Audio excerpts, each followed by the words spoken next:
Hi, எல்லாரும் எப்படி இருக்கீங்க? நல்லா இருக்கீங்கன்னு நம்புகிறேன். நானும் நல்லா இருக்கேன். இந்த வீடியோ வந்து டியூஸ்டே மார்னிங் பூஜை விளாக் தான் வெத்தலை தீபம் போடும்போது எடுத்தது. இது வந்து 4வது வாரம் வெத்தலை தீபமும் இன்றைக்கி தான் போட்டிருக்கேன். இது வந்து செவ்வாய்க்கிழமை அன்னைக்கு எடுத்தது. இன்றைக்கி தான் வந்து அப்லோட் பண்ணுறேன். இன்றைக்கி காலையிலேருந்து எனக்கு ஒரே மனசு கஷ்டமாக இருக்குது. ஏன்னு தெரியல, உங்ககிட்ட சொல்லணும்னு தோணுது. எங்கள் வீட்டுக்கார் வந்து காலையிலேருந்து ஷோல்டர் பெயின் இருக்குதுன்னு சொல்லிகிட்ருக்காரு. நேற்று நைட்லேருந்தே இருக்குதுன்னு சொல்லிகிட்ருக்காரு. இன்றைக்கி செக்கப்புக்கு போகணும். இந்த கதை வந்து உங்களுக்கு என்னோடய நெக்ஸ்ட்டு ஸ்டோரி விலாகில் வரும். அது எதனால் வந்துச்சு, ஸ்டோரி, அந்த ஷோல்டர் பெயின் எதுக்காக நான் பயப்படுறேன், அது எல்லாமே வந்து நெக்ஸ்ட் வீடியோவில் வரும். பூஜை பண்ணுறதுக்கு பூவெல்லாம் நேற்றே வாங்கி வச்சுட்டு இருந்தேன். அதெல்லாம் சாமிக்கு போட்டுக்கிட்டு இருக்கேன். போட்டுட்டு உருளியில் பூ போடும்போது இப்போல்லாம் வெயில் டைமுன்றதுனால சீக்கிரமாக வதங்கி போயிடுது. 2 நாளைக்கு ஒரு தடவை பூவை மாற்றிட்டா தான் நல்லாயிருக்கு. அது கொஞ்சம் அழுகின மாதிரி இருந்துச்சுன்னா மனசுக்கு ஒரு மாதிரி இருக்குது. அதை பார்த்தோன்னே டக்குன்னு மாற்றி வச்சுருவேன். அப்புறமா வந்து பாலும் காய்ச்சி சாமிக்கு வந்து பால் தான் வைக்கிறேன். எப்போவுமே வந்து நெய்வேத்தியம் வந்து நம்ம வெத்தலை பாக்கு பழம் அது இதுன்னு எல்லாமே வைக்கணும், டெய்லியுமே வைக்கணும்னு கிடையாது. நம்மளால் முடிஞ்சது எது முடிவோ வைக்கலாம். முக்கியமாக நான் பால் வைப்பேன். மகாலட்சுமிக்கு வந்து பால் வச்சா ரொம்பவும் நல்லது. அதனால நான் பாலில் வந்து லைட்டாக 2 ஏலக்காய் போட்டு சர்க்கரை போட்டு ஆற்றி வச்சுருவேன். மெயினாக வந்து சூடாக வைக்கக்கூடாது, கொஞ்சம் ஆற்றி தான் வந்து நம்ம சாமிக்கு வைக்கணும், ஆற வச்சு. அதுக்கப்புறம் வச்சுட்டு அவருக்கு வந்து லஞ்ச் என்ன பண்ணியிருந்தேன்னா தக்காளி சாதமும் புடலங்காய் பொரியலும் பண்ணியிருந்தேன். குழந்தை வந்து புளி சாதம் கேட்டுட்டு இருந்தா கௌஷி. சரி, அதனால் சிம்பிளாக அவருக்கு கொஞ்சமாக தக்காளி சாதம் பண்ணி கட்டி கொடுத்துட்டு குழந்தைக்கு வந்து புளி சாதமும் சேப்பங்கிழங்கு வறுவலும் பண்ணி கொடுத்துட்டேன்.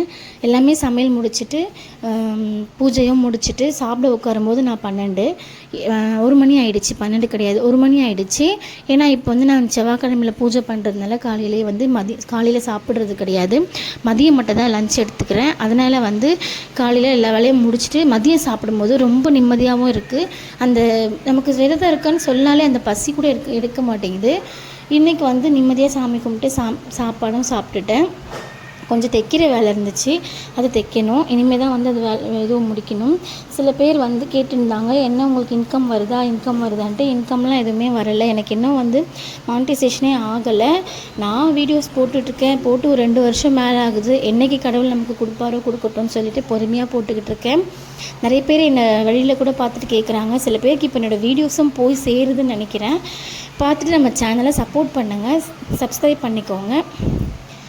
சில பேர் நம்மக்கிட்ட நல்லா பழகியிருப்பாங்க, நல்லா ஃப்ரெண்ட்லியாக இருந்துட்டு கொஞ்ச நாள் கழித்து ஏதோ ஒரு மனஸ்தாபத்தால் பேச்சுவார்த்தை இல்லாமல் போனதுக்கப்புறம் நம்மளுக்கு யார் ஆகாதவங்களாக இருந்தாலும் ஆகிறவங்களா இருந்தாலும் அவங்கக்கிட்ட போயிட்டு நம்ம நல்லா பார்த்து கஷ்டப்படணும், அவங்க வெறுப்பாகணுன்ற மாதிரி அவங்கக்கிட்ட நல்லா சந்தோஷமாக பேசி சிரித்து கடுப்பேற்றுற மாதிரி பண்ணுவாங்க. ஆனால் அந்த இடத்துல அவங்க கடுப்பாகிறாங்களா வெறுப்பாகிறாங்களான்ட்டு அவங்களுக்கு தெரியாது. அவங்க என்ன சுச்சுவேஷனில் இருப்பாங்களோ அவங்களுக்கு தெரியாது. அவங்க எப்படி பழகியிருப்பாங்க, இவங்களை எந்த இடத்துல வச்சு பார்த்துருப்பாங்க, இவ்வளோ இந்த சீப்பாக இப்படி நடந்துக்கிறாங்களே சொல்லிட்டு ரொம்ப கேவலமாக தான் நினைப்பாங்களே தவிர அந்த இடத்துல அவங்க வெறுப்பாக மாட்டாங்க. சில பேர் வந்து அந்த மாதிரி நம்ம போய் அவங்கள இன்னொருத்தவங்க எதிர்க்கு பேசி கஷ்டப்படுத்தணும் அப்படின்னு நினச்சி பழகிறவங்களும் இருக்காங்க.